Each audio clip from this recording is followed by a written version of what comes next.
చేసుకుంటూ వద్దాం రండి. దేవుని వాక్యాన్ని చూసినట్లయితే మరి మనకి ఇవ్వబడినటువంటి మాట ఇప్పుడు ఇంతకుముందు మనం చదివినట్లయితే దేవుని లేఖన భాగాన్ని చూసినట్లయితే ప్రకటన గ్రంథము 1వ అధ్యాయము 7వ వచనం. ప్రకటన గ్రంథము 1వ అధ్యాయము 7వ వచనం. ప్రకటన గ్రంథము 1వ అధ్యాయము 7వ వచనము ఎవరైనా చదవగలుగుతారా?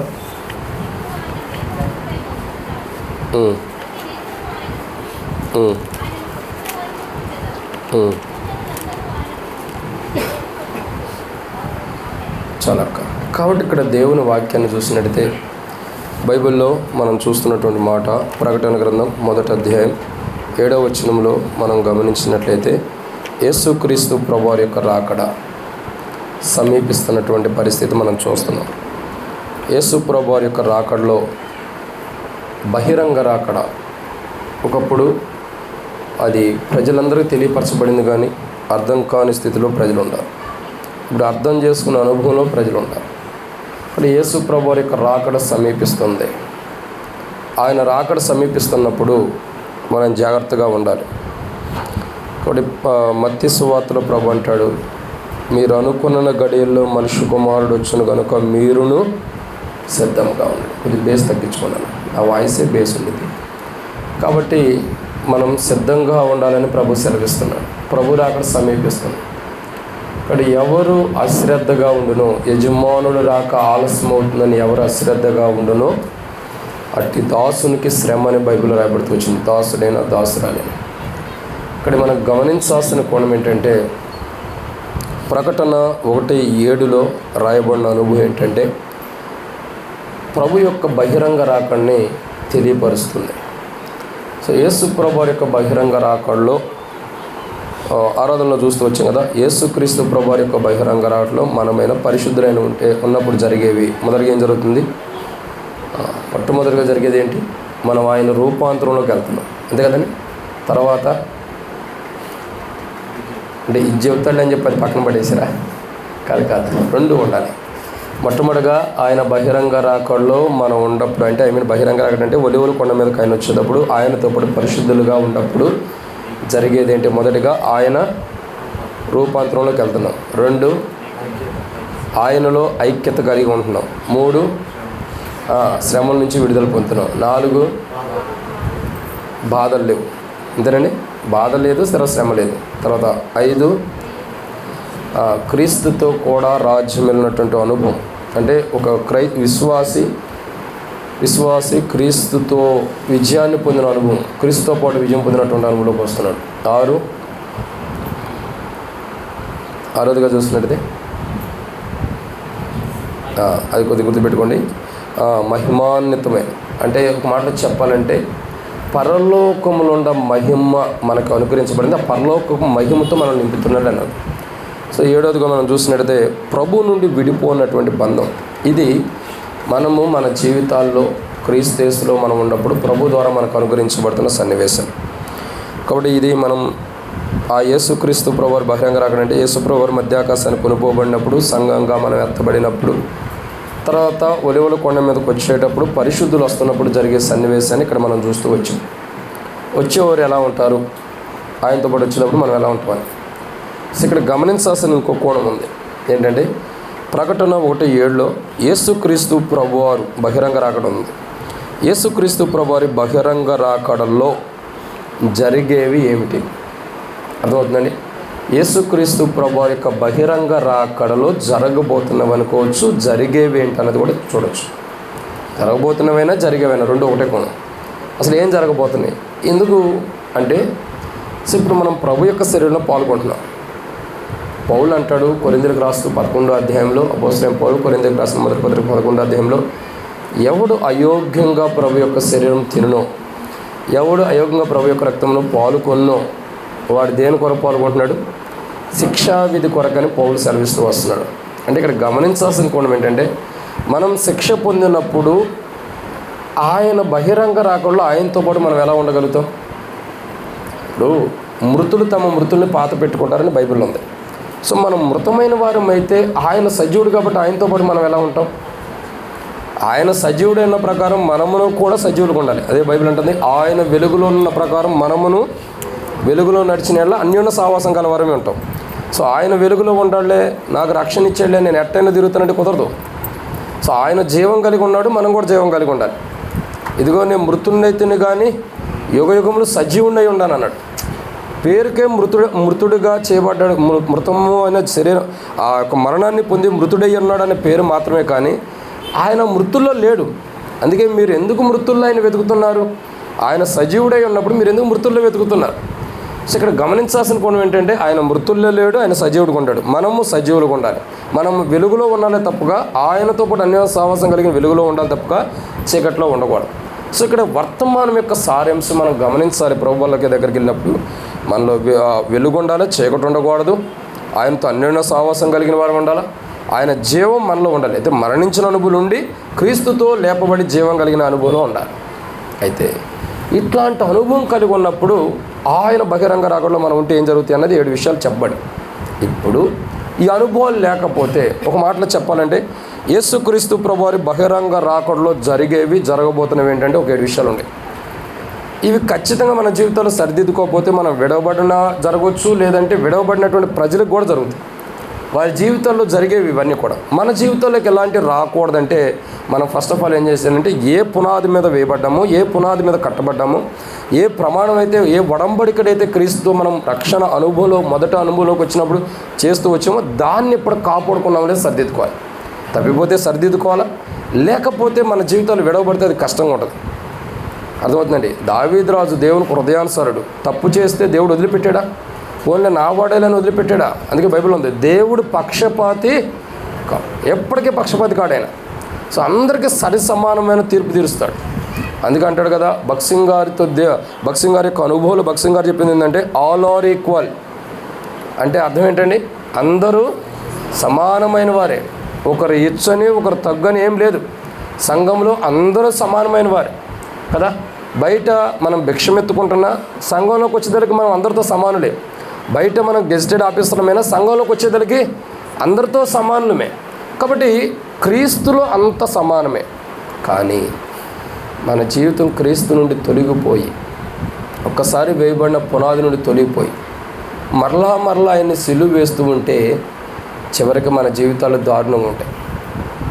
ఇస్కరియోతు యోధాకు సమయం ఇచ్చాడు, బుద్ధి మార్చుకుంటాడని. మార్చుకున్నాడా? తన బుద్ధిని మార్చుకున్నవాడు కాదు. మరలా క్రీస్తు యొక్క అనుభవంలో గాయపరిచిన అనుభవం ఉన్నాడు కాబట్టి ఒకసారిగా మరి ఆ పేగులు పైలి ఉరిపెట్టుకుని చచ్చిపోయిన అనుభవాలు చాలా ఉంటూ వస్తాయి. సో అందుకే ఒక క్రైస్తవులం అంటే నేను ఎప్పుడు మా మందిరంలో చెబుతూ వస్తాను, రక్షించబడ్డాను, మారుమూసి బాప్తిసం తీసుకున్నాను, నేను పరలోకానికి వెళ్తాను అనుకుంటే అది భ్రమలో ఉండట్టే. నువ్వు రక్షణ పొంది నీ ఇష్టానుసారం పాపం చేసుకుంటూ వెళ్తే పరలోక రాజ్యం ఎందుకు ఉంటుంది? దావీదు దేవునికి హృదయానుసారుడు. బహుశా మనం ఉన్నాం లేదా మన ప్రవర్తన బట్టి మనకు తెలిసింది. హృదయానుసారుడు పాపం చేస్తేనే దేవుడు విడిచిపెట్టాడా? శిక్షించాడా లేదా? ఏదో ఒక అనుమతి అయితే తీసుకొచ్చాడు లేదా పరిస్థితులు? అంటే దేవునికి హృదయానుసారుడు తప్పు చేస్తే దేవుడు విడిచిపెట్టినప్పుడు మనం డైరెక్ట్ హృదయానుసారం కాదు, క్రీస్తు ద్వారా హృదయానుసారులుగా అవుతున్నాం. మరి అలాంటి మనం తప్పు చేస్తే దేవుడు విడిచిపెడతాడా? ఇక చాలామంది బోధలు కూడా ఎలా ఉంటాయంటే, నువ్వు రక్షణ మారుమూసి బాప్తిసం పొంది పరలోక రాజ్యం. నువ్వు రక్షణ పొంది మారుమూసి పొంది బాప్తిసం తీసుకుని ఏ పాపమైనా చెయ్యి, కానీ పరలోక రాజ్యం ఉంది, అంతే కదా. చాలామంది అట్లా చెబుతూ వస్తారు. అది తప్పు బోధ. క్రీస్తు యేసు స్వరూపాన్ని కాపాడుకుంటూ వెళ్ళిన వారు మాత్రమే పరలోక రాజ్యం ఉంటుంది. నువ్వు రక్షణ మారుమూసి బాప్తిసం పొందినా క్రీస్తు యేసు యొక్క స్వరూపాన్ని, ఆయన గుణలక్షణాలు కలిగి ఉంటేనే పరలోక రాజ్యం లేతలేదు. ఇప్పుడు చాలామంది అన్నిలు కడుపు నొప్పి పోతే బాప్తిసం అంటారు. ఎప్పటి నుంచో మా పిల్లల పెళ్ళిళ్ళు అవ్వట్లేదు, పెళ్ళి అయితే బాప్తిసం తీసుకుంటానంటారు. కొంతమంది పెళ్లి కోసం బాప్తిసం తీసుకునే వాళ్ళు ఉంటారు. మరి కొంతమంది కొన్ని రకాలుగా బాప్తిసం తీసుకునే వాళ్ళు ఉంటారు. ఇప్పుడు వీళ్ళందరూ పరలోక రాజ్యానికి వెళ్తారా? అది ఆయన సిలువ కార్యం మనలో జరిగి ఆ సిలువ యొక్క అనుభవంలో దినదినం ఆ సిలువను ఎత్తుకుంటూ మనం నడిచినప్పుడే మనం పరలోక రాజ్యానికి వెళ్తాం. అందుకే నేను చెప్తా, బాప్తిసం తీసుకున్నాను, నేను నాకు పరలోక రాజ్యం అంటే భ్రమలో ఉండట్టే. క్రీస్తు స్వరూపము, క్రీస్తు యొక్క అనుభవం, ఆయన గుణలక్షణాలు నీలో ఉండాలి. నువ్వు బాప్తిసం తీసుకున్న తర్వాత అప్పుడే నువ్వు పరలోక రాజ్యం. సరే, అయితే యేసుక్రీస్తు ప్రభువారి బహిరంగ రాకడలో జరిగేవి లేదా జరగబోతున్నవి ఏంటంటే ఒక 7 విషయాలు ఉన్నాయి. కానీ సమయం లేదు కాబట్టి మరి ఎన్ని గంటలకు క్లోజ్ అన్న? 2 లోపల ఆల్రెడీ ఇంక 20 నిమిషాలే ఉంది. మీకు ఆరాధనకే చాలా టైం ఇచ్చారు. మా దగ్గర అయితే ఓ 30 మినిట్సే, కానీ ఇక్కడే గంట ముగిచ్చేసేసారు. సరే, ఏమైనప్పుడు కూడా ప్రభు కృపను బట్టి త్వరలోనే ముగిచ్చేస్తా చెప్పారు కాబట్టి ఒక అనుభవాన్ని మనం చూద్దాం. ఏంటంటే యేసుక్రీస్తు ప్రభు యొక్క బహిరంగ రాకడలో జరగబోతున్నవి ఏంటంటే కొన్ని విషయాలు ఉంటాయి. వాటిని మనం ధ్యానించే మునుపు ప్రభు నడిపి చిన్న ప్రార్థన. మమ్మల్ని మిక్కిలికి ఎక్కువగా ప్రేమించిన ప్రియ పరలోకపు తండ్రి, పరిశుద్ధుడు అయిన దేవ, మీకు స్తోత్రాలు. మీరు ఇచ్చిన కృపకే వందనాలు. యేసుక్రీస్తు ప్రభు యొక్క బహిరంగ రాకడలో ప్రభా మీ యొక్క రాకడలో జరగబోతున్నవి ఏంటో కొన్ని జ్ఞాపకం చేసుకోబోతున్నాం. ఇవన్నీ ఇంతకుముందు చదువుకున్నవే, కానీ మరలా ఒకసారి రిమైండ్ చేసుకుంటున్నాం, జ్ఞాపకం చేసుకోబోతున్నాం. సాయం చేయండి. ఈ వర్తమానం ధ్యానించడం కొరకు దాసుడి కన్నా యజమానుడి వైపు చూస్తున్నట్టు, దాసుడి కన్నా యజమానుల వైపు చూస్తున్నట్టు మా కన్నా మీ వైపు వీక్షిస్తున్న మీరే సహాయం గురించి మహిమ పొందండి. దయచేసి నీ ప్రజల పక్షాన్ని నీకున్న దయచొప్పున దయతో జ్ఞాపకం చేసుకుని నాతో మాతో మీరు మాట్లాడి మహిమ పొందమని, నీ చిత్తం నీ ఉద్దేశం మా పట్ల ఎట్లయితే నెరవేర్చుకుని మహిమ పొందండి. వచ్చిన ఎవరు కూడా ఖాళీగా వెళ్ళిపోకుండా వాక్య వెలుగులో దేవుని సన్నిధిలో గడపడానికి యోగ్యమైన రీతిలో సరిదిద్దుకుని తమను సరిదిద్దుకుని బల్లో పాల్గొనడానికి కూడా దీవించి ఆశ్రయించి మీరే మహిమ ఘనత ప్రభావాలు పొందుకోమని తండ్రి, ఈ వర్తమానం ద్వారా మీరు మాత్రం మహిమ పొందండి. నన్ను నేను ఖాళీ చేసుకుంటూ నేను నిష్ప్రయోజకమైన దాసుని ఒప్పుకుంటూ దాసుడు కన్నా యజమానుడి వైపు చూస్తున్నట్టు, దాసురాల కన్నా యజమానుల వైపు చూస్తున్నట్టు మా కన్నా మీ వైపు వీక్షిస్తున్నాను. మీరే సహాయం గురించి మహిమ పొందమని యేసు ప్రభు నామమున ప్రార్థన చేస్తున్నాను తండ్రి, ఆమేన్. ఇక్కడ ప్రియులారా, సమయం లేదు కాబట్టి త్వరగా వెళ్దాం. యేసుక్రీస్తు ప్రభు యొక్క బహిరంగ రాకడలో జరగబోతున్నవి ఏంటి లేదా జరిగేవేంటి అని అంటే ఒక 7 విషయాలు ఉంది. దాంట్లో మొదటి మాటను మనం చూద్దాం. రండి, దేవుని వాక్యాన్ని చూసినట్టయితే ప్రకటన గ్రంథం 1వ అధ్యాయం 7వ వచనం. ప్రకటన గ్రంథం 1వ అధ్యాయం 7వ వచనం.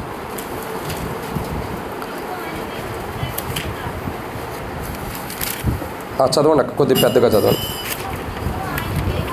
ఇదిగో ఆయన మేఘారుడై వచ్చుచున్నాడు, ప్రతి నేత్రము ఆయనను చూచును, ఆయన్ని పొడిచిన వారు ఆయన్ని చూచెదరు. అవును, ఆమేన్. కాబట్టి ఇక్కడ దేవుని వాక్యాన్ని చూసినట్టు ప్రియులారా, మొదటి మాట యేసుక్రీస్తు ప్రభు యొక్క బహిరంగ రాకడలో జరిగే మొదటి కోణం ఏంటంటే ప్రకటన 1:7 బహిరంగ రాకడను సూచిస్తుంది. యేసు ప్రభు యొక్క బహిరంగ రాకడలో జరిగే మొదటి సన్నివేశం ఏంటంటే ఆయన మేఘారుడై రాబోతున్నాడు. ఎలా రాబోతున్నాడండి? మేఘారుడిగా. ఇప్పుడు మనకు డౌట్ రావచ్చు, అసలు ఆయన మేఘారుడిగా ఎందుకు వస్తున్నాడు? ఇంకో కోణం రావచ్చు కదంటే దానికి కూడా ఒక లెక్క ఉంది, దేవుని వాక్యం ఉంది. ఏంటంటే అపోస్తలుల కార్యం 1వ అధ్యాయంలో చూసినట్టయితే యెరూషలేములో అంటే ఆయన కొండ మీద నుండి ఆయన కొనుక్కోబడినప్పుడు, ఆరోహణం అవుతున్నప్పుడు ఏదైతే మేఘం వచ్చి ఆయన కొనిపోయిన అనుభవం కనపడుతుందో అదే అనుభవాన్ని ఆధారం చేసుకుని అక్కడ దూతలు కూడా చెబుతారు ఏ రీతిలో అయితే ప్రభు వెళ్ళాడో అదే రీతిలో వస్తాడని. అపోస్తలుల కార్యంలో 1వ అధ్యాయంలో దూతలు దిగి వచ్చి చెబుతారు యేసు ప్రభు వారు పరమున కొనుక్కోబడిన తర్వాత.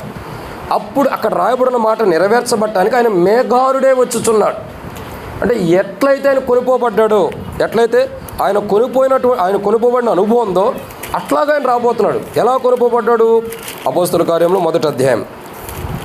అపోస్తలుల కార్యంలో 1వ అధ్యాయం మీరు చూసినట్లయితే 11వ వచనం చదవండి అన్న, ఎవరైనా చదవండి.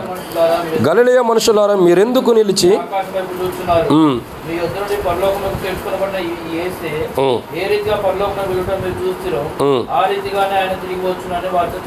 అది.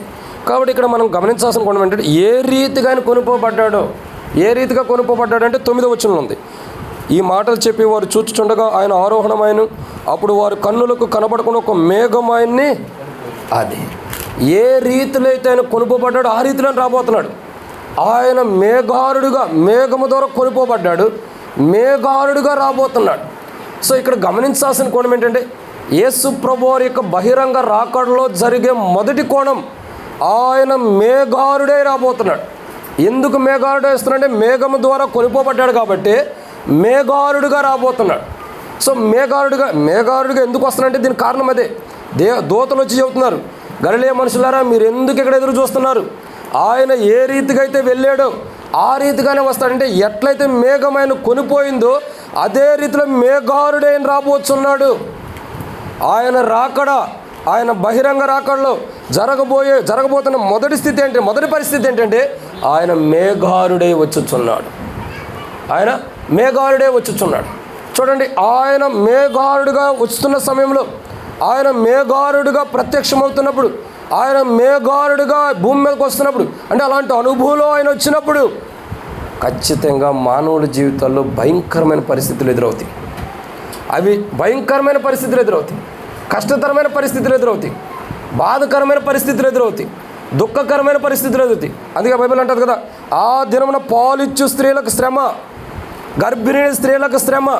ఇంకా ఆ దినము చూస్తున్నట్టయితే చలికాలం ఉండకూడదని మనం వేడుకోవాలి. ఎందుకంటే అంత భయంకరం. చలికాలమే బాడీకి ఏదన్నా చిన్న గాయం అయితే నొప్పులు ఎక్కువ అవుతాయి. అంటే భయంకరమైన పరిస్థితులు రాబోతున్న దినం అది. కాబట్టి ఆయన మేఘారుడుగా వచ్చుచున్నాడు.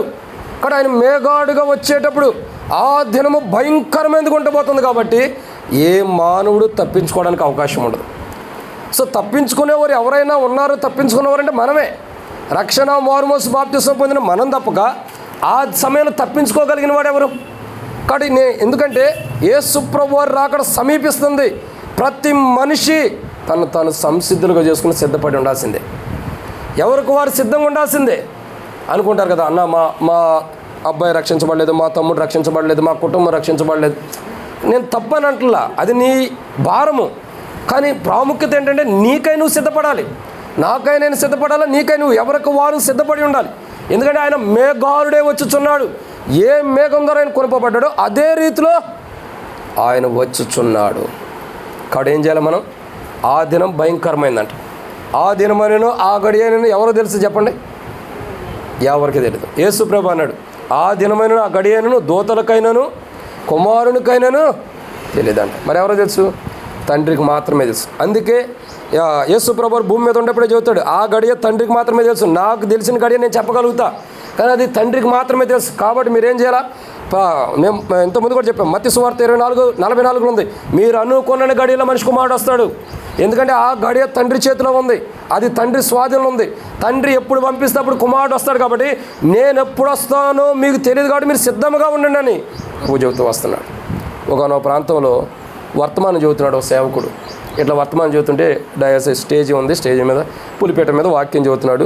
టేబుల్ కొద్దిగా బలహీనంగా ఉంది, బలహీనమైన టేబుల్ ఊగుతూ వస్తుంది, కిరికిరిమని సౌండ్ వస్తుంది. ఆయన చెబుతున్నాడంటే, ఇదిగో నేను వచ్చుచున్నాను, ఇదిగో నేను వచ్చుచున్నాను అంటే ముంగట ముసలాం కూర్చుని ఉంది. నేను వచ్చుచున్నానంటే యేసుప్రభు వస్తున్నాడని ఎదురు చూశాడంట. ఈయన వస్తున్నానని ఇది ఇట్ట అన్నాడు, టక్కనే ఇలా మీద పడ్డాడు.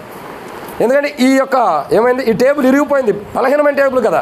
మాలాగా వయసు అయిపోయిన వృద్ధాప్యంలో ఉన్న టేబుల్ ఏమైంది, వస్తున్నానని ఇట్ట అన్నాడు. ఒక్కసారిగా ఆ టేబుల్ ఇరిగిపోయి ఆమె మీద పడ్డాడు. ఆమె ఏమని తెలుసా? అయ్యా, ఇది నీ తప్పు కాదు. ఎందుకంటే నువ్వు ముందరే చెబుతున్నావు నేను వస్తున్నానని. అక్కడి నుంచి లెగవపోవటం నా తప్పు. ఇది నీ తప్పు కాదు, నాదే తప్పు.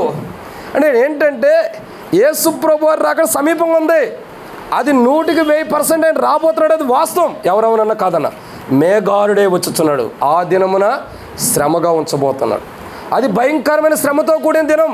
అక్కడ ఆ దినము రాకమునిపే, ఆ భయంకరమైన దినం రాకమునిపే మనలో విడవబడే స్థితిలో ఏవైతే ఉండేవో, విడవబడటానికి కారణం ఏదైతే విడవబడటానికి అవసరమైన జీవితం మనలో ఉందో, ఈ ప్రభు బల దగ్గరికి రాకమునిపే మనం సరిదిద్దుకోవాలి. ఇది మొదటి కోణం.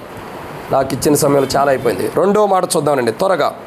రెండో విషయాన్ని చూసినట్టయితే రండి, రెండో మాట జకర్యా గ్రంథం 14:4 వచనం. జకర్యా గ్రంథం 14:4 వచనం. జకర్యా గ్రంథం 14:4 వచనం.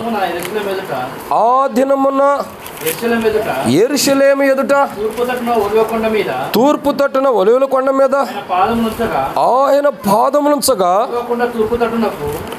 పడమటి తట్టునకు నడిమికి విడిపోయి కొండ ఉత్తరపు తట్టునకు సముకొండ దక్షిణపు తట్టునకు జరుగును కనుక విశాలమైన లోయ ఒకటి ఏర్పడును. చాలన్న దాని దగ్గర తర్వాత ఆ కోణం సంగతి. రెండో మాట ఏంటంటే యేసు ప్రభు వారి బహిరంగ రాకడలో జరిగే రెండోది. మొట్టమొదటికి ఏం జరుగుతుందండి? ఆయన మేఘారుడికి వచ్చుతున్నాడు. కాబట్టి ఆ దినం బహు భయంకరంగా శ్రమతో కూడిన దినం ఉంటుంది. అలాంటి భయంకరమైన దినంలో మనం విడవబడిన అనుభవం ఉండకూడదంటే సరిదిద్దుకోవాలి. అంటే విడవబడినటువంటి పరిస్థితులు ఏదైనా మన జీవితంలో ఉంటుంటే, ప్రభు యొక్క శరీరానికి, ప్రభు రక్తానికి విరోధమైన జీవితం ఏదైనా మనం జీవించుంటే దాన్ని ఎక్కడే సరిదిద్దుకుని బలలో పాల్గొనాలి. తర్వాత రెండో కోణం ఏం చదివిస్తుందంటే, యేసు ప్రభు యొక్క బహిరంగ రాకడలో రెండో జరిగేది ఏంటంటే, ఆయన పాదములు యెరూషలేము నగరానికి ఏం జరుగుతుందండి? యెరూషలేము నగరం మీద ఖచ్చితంగా అక్కడ రాయబడుతున్నమాట అదే.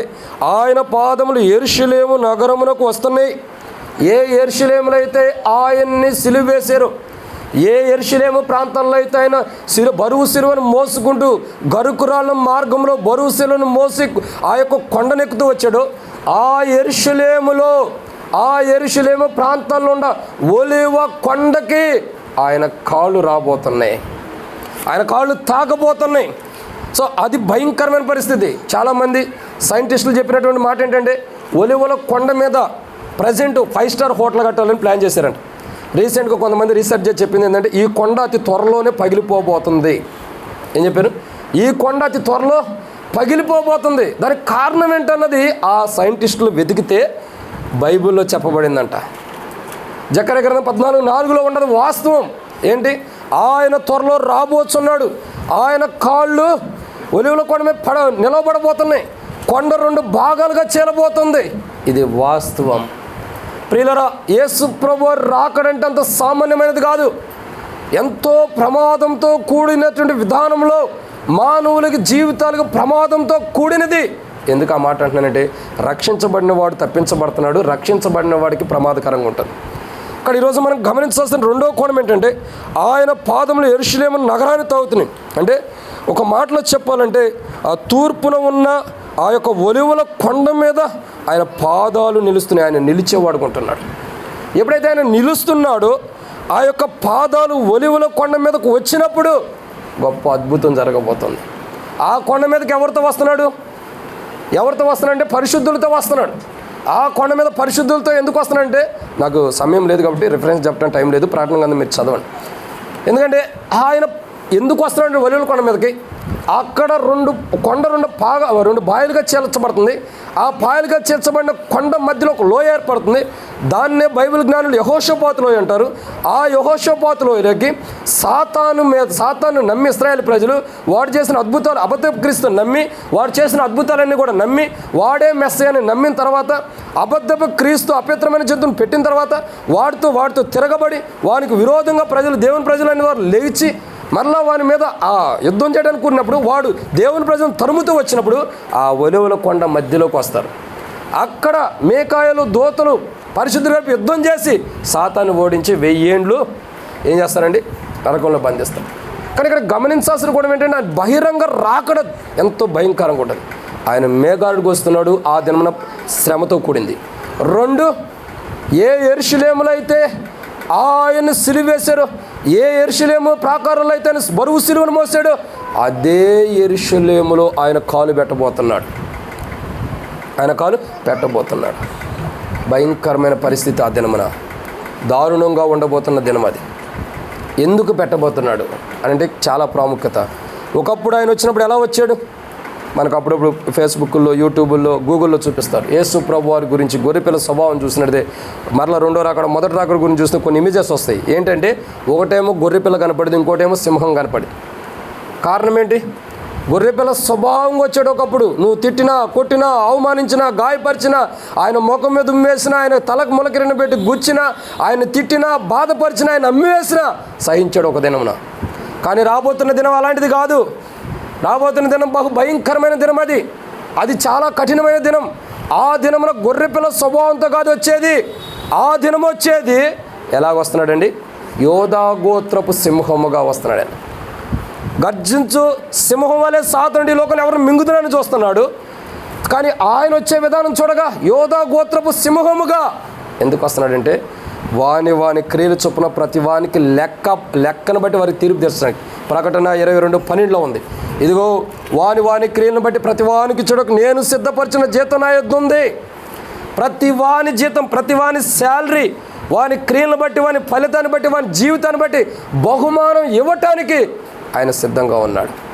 కాబట్టి మనం జాగ్రత్తగా ఉండాలి. మనం చాలా జాగ్రత్తగా ఉండాలి. అశ్రద్ధ కలిగి ఉండకూడదు. అది ప్రాముఖ్యత. ఆయన ఒలీవల కొండ మీద, ఆయన యెరూషలేములో ఆయన పాదాలు తాకుతున్నాయి అంటే ఆ దినం రాబోతుందంటే మనం అశ్రద్ధగా ఉండకూడదు. ఎప్పుడైతే అశ్రద్ధగా ఉంటామో అప్పుడు నష్టపోయేవారు ఉంటాం. సో ప్రభు యొక్క బలలో పాల్గొని మనం మన జీవితాల్లో మొట్టమొదటిగా ఏంటి చెప్పబడినమాట, ఆయన మేఘాడుకు వస్తున్నాడు. శ్రమదినం రాబోతుంది. ఆ శ్రమదినాన్ని నిలబడుకోకుండా ప్రభు దగ్గరికి వెళ్తానికి సిద్ధంగా ఉన్నామా? రెండోది చూసినట్లయితే ఆయన పాదాలు యెరూషలేములో తాకబోతున్నాయి. అంటే ఏం చేయాలా? అశ్రద్ధతో ఉండకూడదు, శ్రద్ధ కలిగిన వారికి ఉండాలి. బైబిల్లో రాయబడుతూ వచ్చింది. బహుశా మీకా గ్రంథం పట్టుకుంటా 4:12 చూడండి. మీకా 4:12. క్షమించండి, ఆమోస్ 4:12. కాబట్టి ఇశ్రాయేలులారా మీ ఎడల నేను ఎలాగ చేదును కనుక ఇశ్రాయేలులారా మీ దేవుని సన్నిధి కనబడుటకై సిద్ధముగా ఉండడి. అంటే అశ్రద్ధ ఉండకూడదు. కాబట్టి ఆమోస్ గ్రంథం 4:12 రాయబడుతూ వచ్చింది. అశ్రద్ధ అన్నది ఉండకూడదు.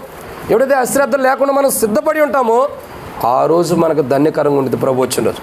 లేకపోతే సంఘం ఎత్తబడి మధ్యాకాశానికి వెళ్ళిన తర్వాత భయంకరమైన పరిస్థితులు భూమి మీదకి వస్తున్నాయి. ఆ బహిరంగ రాకడలో చాలా కష్టతరమైన పరిస్థితులు ఉన్నాయి. ఈసారి వచ్చేది గొర్రెపిల్ల స్వభావం కాదు, సింహం యొక్క స్వభావం. అది చాలా దారుణమైంది. సింహం ఆకలితో ఉంటే ఏం చేసిద్దండి? వేటాడింది. సో ఒకరోజు అదే పరిస్థితి రాబోతుంది. దాన్ని తట్టుకోగలిగిన వాడు ఎవడూ లేడు. ఆ దినాల్లో మనుషులు అంటారంట, కొండల దగ్గరికి వెళ్ళంటారంట, ఓ పర్వతములారా మా మీద పడండి, గొర్రెపిల్ల మహా ఉగ్రత దినము వచ్చింది, మమ్మల్ని మరుగు చేయండి అని కొండల దగ్గరికి వెళ్తే కొండలు కూడా దేవుని ఆజ్ఞ లేనిదే బయటికి వెళ్తాయా? ఇప్పుడు నువ్వు కొండ దగ్గరికి వెళ్ళాలంటే ఏం కావాలా? ఆవగినంత విశ్వాసం ఉంటే కొండలు సముద్రంలో పడమంటే పడిద్ది అన్నాడు. అసలు నీకు విశ్వాసం లేకైనా కదా నువ్వు విడబడిన స్థితిలో ఉంది. అప్పుడు నువ్వు కొండ దగ్గరికి వెళ్ళి నా మీద పడంటే అది నీ మీద ఎందుకు పడిద్ది? కొండకైనా దేవుని ఆజ్ఞ లేనిదే ఏది కదలదు. అటు కొండల దగ్గరికి వెళ్ళినా ఎక్కడికి వెళ్ళినా బహిరంగ రాకల్లో ఆయన సింహం వల్లే వస్తున్నప్పుడు దాన్ని తట్టుకోవడానికి, దాని నుండి మరుగు చేయడానికి ఎవరూ మరుగు చేయరు. నువ్వు తట్టుకోవడం నీ వల్ల కాదు. అందుకేం చేయాలా? ప్రభు శరీరం సమీపంగా ఉన్నప్పుడే ఎక్కడ అశ్రద్ధ జీవితం ఉందో దాన్ని సరిదిద్దుకుని ఇప్పటి నుండైనా శ్రద్ధ కలిగిన వారమే జీవించాలి. అశ్రద్ధ జీవితాన్ని కొనసాగించినప్పుడు నష్టపోతాం. ఇదన్నో మాట అండి. రెండవ మాట. కాబట్టి ఆయన బహిరంగ రాకడలో జరిగే రెండోది ఏంటి? మొట్టమొదటిగా ఆయన మేఘాలుడే వచ్చుచున్నాడు, అంటే మేఘాలతో వచ్చుచున్నాడు. 2, ఆయన పాదం యెరూషలేమును తాకుతుంటాయి. అంటే తూర్పునన్న ఆ యొక్క ఒలివల కొండ మీద నిలుస్తాడు. కాబట్టి ఆయన పాదాలు ఒలివల కొండ మీదకి వస్తున్నాయి. తద్వారా ఆ దినం భయంకరంగా ఉంటుంది సిద్ధపడకపోతే. ఏ బలహీనతలు ఉన్నాయో, ఏది అశ్రద్ధ ఉందో దాన్ని ఇప్పుడే ప్రభు యొక్క రక్తం ప్రభు శరీరం దగ్గరకు వచ్చినప్పుడే సరిదిద్దుకోవాలి. అతిక్రమంలో దాచిపెట్టేవాడు వర్ధిల్లడు, వాటిని ఒప్పుకొని విడిచిపెట్టినవాడు కనికరం పొందుతాడు. ఈ రోజు మనం ఒప్పుకొని విడిచిపెడితే ఒకరోజు ప్రభు యొక్క రాకడలో కనికరం పొందిన వారికి ఎత్తబడతాం. లేకుంటే భయంకరమైన పరిస్థితి ఉండేది. ఇది రెండో మాట. మూడో విషయాన్ని చూద్దామా రండి. జకర్యా గ్రంథము 14:4 మూడో మాట. జకర్యా గ్రంథం 14:4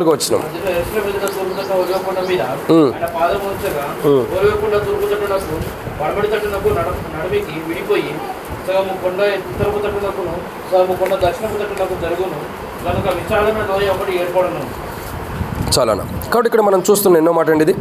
మూడవదిగా యేసుక్రీస్తు ప్రభువారి బహిరంగ రాకడలో జరగబోతున్నవి ఏంటంటే, మొట్టమొదటిగా ఆయన మేఘాలుడే మేఘాలతో వచ్చినాడు. 2, ఆయన యెరూషలేములో తన పాదాలు నిలపబోతున్నాడు. కాబట్టి ఖచ్చితంగా ఆ దినము సిద్ధపడి ఉండకపోతే నష్టం ఎవరికైనా. అంటే ఆ దినమని ఎందుకంటున్నానంటే, మనం ఆ దినము రాకమునిపై ఎత్తబడిపోతాం. మనం ముందలే సిద్ధపడి ఉంటే ఏం జరిగిద్ది? ఎత్తబడతాం. సిద్ధపడకపోతే విడవబడిన అనుభవాలు. అంటే ఆ విడవబడిన అనుభవం మనకు ఉండకూడదు. మూడో విషయం ఏంటి అని అంటే, ఈ యొక్క విషయం ఏంటంటే, కొండ ఏం జరుగుతుందండి చూడండి. ఏం జరుగుతుంది? ఒక మాటలో చెప్పాలంటే ఈ వచనం యొక్క సారాంశం ఏంటంటే, యెరూషలేములో ఆయన, అంటే ఒక మాటలో చెప్పాలంటే ఆయన కాళ్ళు ఆ ఒలుల కొండ మీద పెట్టినప్పుడు 2 పాయలుగా జీలుతుంది కదా. దాని యొక్క అర్థం కూడా చూసినట్టు ఈ సంఘటన వలన ఒక కొండ ఏం జరుగుతుందంటే, ఆయన కాలు పెట్టడం ద్వారా 2 పాయలుగా జీలుతుంది. చీలినప్పుడు ఏం జరుగుతుందంటే యుద్ధం జరుగుతుంది. అక్కడ చీలిన దాంట్లో యుద్ధమే జరిగింది తప్పగా ఏం లేదు. అక్కడికి వస్తాము, సాతానుతో యుద్ధం చేస్తాం, సాతాను ఓడించి 1000 ఏళ్ళు బంధించి పెడతాం. ఇక్కడ విషయం ఏంటంటే, ఎవరితో యుద్ధం చేస్తున్నాడు? సాతానుతో యుద్ధం చేస్తున్నాడు. మేకాయలు దూతలైన పరిశుద్ధులైన ఎవరితో యుద్ధం చేస్తున్నాడంటే సాతానుతో. అంతే కదండి, సాతానుతో యుద్ధం చేస్తున్నాడు. దేవుని బిడ్డలతో దేవుడు యుద్ధం చేయట్లేదు కదా, సాతానుతోనే యుద్ధం చేసేది. మరి మనం దేవుని బిడ్డలమయ్యండి, ఆయన స్వరక్తం ద్వారా కడగబడి ఆయన రక్తం యొక్క అనుభవంలోకి వచ్చి ఉగ్రతని తప్పించబడ్డామని చెప్పుకుంటూ ఇంకా సాతాను యొక్క అనుభవంలో మనం ఉంటే మనకు కూడా యుద్ధం ఉంటుంది ఒకరోజు. అది అందుకంటాడు, మీరు జీవించుచున్నారు అన్న పేరు మాత్రమే కానీ మృతుడే. అంటే అర్థం ఏంటి? ఇంకా ఏదో క్రీస్తులో ఉండమనే పేరు తప్పగా ఏదో రక్షించబడ్డం, మారుమూసి పొంది బాప్తిసం తీసుకున్నాం, దేవుని మందిరానికి వెళ్తున్నాం, ఫిలదెల్ఫియాకి వస్తున్నాం, అంతే తప్పక ఆయన యొక్క జీవం మనలో లేదు. కానీ ఏంది? జీవించుచున్నావని బ్రతికొండవు అంతే, కానీ నువ్వు చచ్చే ఉండవు. అదే ఒకరోజు తీర్పులోకి వస్తుంది. అక్కడ ఈరోజు మనం గమనించాల్సిన కోణం ఏంటంటే, ఈ సంఘటన వల్ల కొండ 2 పాయలుగా చీలుతుంది ఆయన కాలు పెట్టడం ద్వారా. ఏ యెరూషలేములో అయితే ఆయన్ని సిలువ వేశారో, ఏ యెరూషలేములో అయితే ఆయన కొట్టుకుంటూ వెళ్ళారో, ఏ యెరూషలేము అయితే కొండలతో కొడుతూ, ఏ యెరూషలేములో అయితే ఆయన సిలువ వేస్తూ వచ్చాడో, అదే యెరూషలేములో ఆయన దిగినప్పుడు కొండ 2 పాయలుగా చీలబోతుంది. పాయలుగా చీలబోతుంది. ఈరోజు యేసు ప్రభువుని నమ్మలేదు కొంతమంది, ఈరోజుకి నమ్మలేదు. ఈరోజుకి చాలామంది ఇశ్రాయేలు ప్రజలు చాలామంది దేవుని నమ్మని వాళ్ళు ఉన్నారు. చాలామంది దేవుని ఎరట్ల, ప్రభుని ఎరట్ల. చాలామంది అంటూ వచ్చారు కదా, ఆయన్ని సిలువేయండి, ఆ పాపం మా మీద మా పిల్లల మీద ఉండినగాక అన్నారు. ఎవరైతే ఆ మాట అన్నారో, ఎవరైతే అలా సెలవిస్తూ వస్తున్నారో వాళ్ళకేం జరిగిద్ది? క్షమాపణ ఉంది. కానీ ఇంకా సరిదిద్దుకోకపోతే భయంకరమైన పరిస్థితి రాబోతుంది. కొండ 2 పాయలుగా చీలుతుందంటే ఆయన మహిమను తట్టుకోలేక నీవు నేను ఎంతటి వాళ్ళం. జాగ్రత్త